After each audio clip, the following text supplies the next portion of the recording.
Hello friends, welcome to our channel A R Telugu facts 487.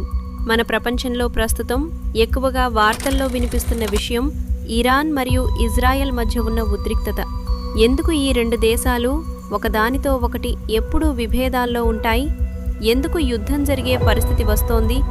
ఈ వీడియోలో మనం చాలా సింపుల్గా ఇరాన్ ఇజ్రాయెల్ మధ్య యుద్ధానికి అసలు కారణాలు ఏమిటి అనేది తెలుసుకుందాం. మరి ఆలస్యం ఎందుకు?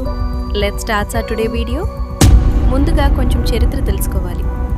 1979కి ముందు ఇరాన్ మరియు ఇజ్రాయెల్ మధ్య పెద్దగా సమస్యలు లేవు. కానీ 1979లో ఇరాన్లో పెద్ద రాజకీయ మార్పు జరిగింది. దీనిని ఇరానియన్ రెవల్యూషన్ అంటారు. ఈ విప్లవం తర్వాత ఇరాన్లో కొత్త ఇస్లామిక్ ప్రభుత్వం ఏర్పడింది. ఆ ప్రభుత్వం ఇజ్రాయెల్ను తమకు శత్రువుగా ప్రకటించింది. అప్పటి నుంచి ఈ రెండు దేశాల మధ్య ఉద్రిక్తతలు ప్రారంభమయ్యాయి. మొదటి ముఖ్యమైన కారణం పాలస్తీనా సమస్య. మధ్యప్రాచ్యంలో ఉన్న ఇజ్రాయెల్ మరియు పాలస్తీన్ మధ్య చాలా సంవత్సరాలుగా వివాదం ఉంది. ఇరాన్ మాత్రం పాలస్తీనా ప్రజలకు మద్దతు ఇస్తుంది. పాలస్తీనా కోసం పోరాడే కొన్ని గ్రూపులకు కూడా సహాయం చేస్తుందని ఇజ్రాయెల్ ఆరోపిస్తుంది. దీనివల్ల ఈ రెండు దేశాల మధ్య విభేదాలు మరింత పెరిగాయి. ఇంకో ముఖ్యమైన కారణం ఇరాన్ యొక్క అణు ప్రోగ్రాం. ఇరాన్ అణుశక్తిని అభివృద్ధి చేస్తున్నది. కానీ ఇజ్రాయెల్ అనుమానం ఏమిటంటే ఇరాన్ అణుబాంబులు తయారు చేస్తోంది అని. ఇజ్రాయెల్ చెబుతున్నది ఏమిటంటే ఇరాన్ దగ్గర అణు ఆయుధాలు ఉంటే అది తమ దేశ భద్రతకు పెద్ద ప్రమాదం అవుతుంది. అందుకే ఇజ్రాయెల్ ఎప్పుడూ ఇరాన్పై ఒత్తిడి పెడుతోంది. ఇంకో ముఖ్యమైన విషయం, మధ్యప్రాచ్యంలో ప్రభావం కోసం పోటీ. ఈ ప్రాంతంలో చాలా దేశాలు ఉన్నాయి.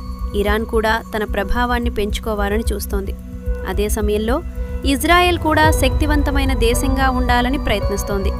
ఈ కారణంగా రెండు దేశాల మధ్య పొలిటికల్ మరియు సైనిక టెన్షన్ పెరుగుతుంది.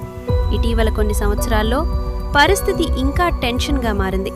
రెండు దేశాలు ఒకదానిపై ఒకటి మిస్సైల్ దాడులు మరియు సైనిక చర్యలు చేశాయని వార్తలు వస్తుంటాయి. ఈ దాడుల వల్ల ప్రపంచం మొత్తం కూడా ఆందోళన చెందుతోంది. ఎందుకంటే పెద్ద యుద్ధం జరిగితే అది ప్రపంచంపై ప్రభావం చూపుతుంది. ఇరాన్ ఇజ్రాయెల్ మధ్య పెద్ద యుద్ధం జరిగితే ఆయిల్ ధరలు పెరిగే అవకాశం ఉంది. మధ్యప్రాచ్యంలో అస్థిరత పెరుగుతుంది. ఇతర దేశాలు కూడా ఇందులో పాల్గొనే అవకాశం ఉంటుంది. అందుకే ప్రపంచ దేశాలు ఈ సమస్యను శాంతియుతంగా పరిష్కరించాలని కోరుకుంటున్నాయి.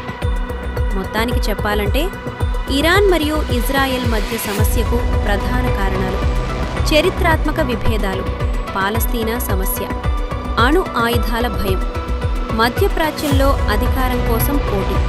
ఈ కారణాల వల్లే ఈ రెండు దేశాల మధ్య ఉద్రిక్తత కొనసాగుతోంది. ఫ్రెండ్స్, ఈ వీడియో మీకు ఉపయోగపడితే లైక్ చేయండి, షేర్ చేయండి మరియు మన ఏఆర్ తెలుగు ఫ్యాక్ట్స్ 487 ఛానల్ను సబ్స్క్రైబ్ చేయండి. మరిన్ని ఆసక్తికరమైన విషయాలతో మరో వీడియోలో కలుద్దాం. Thanks for watching.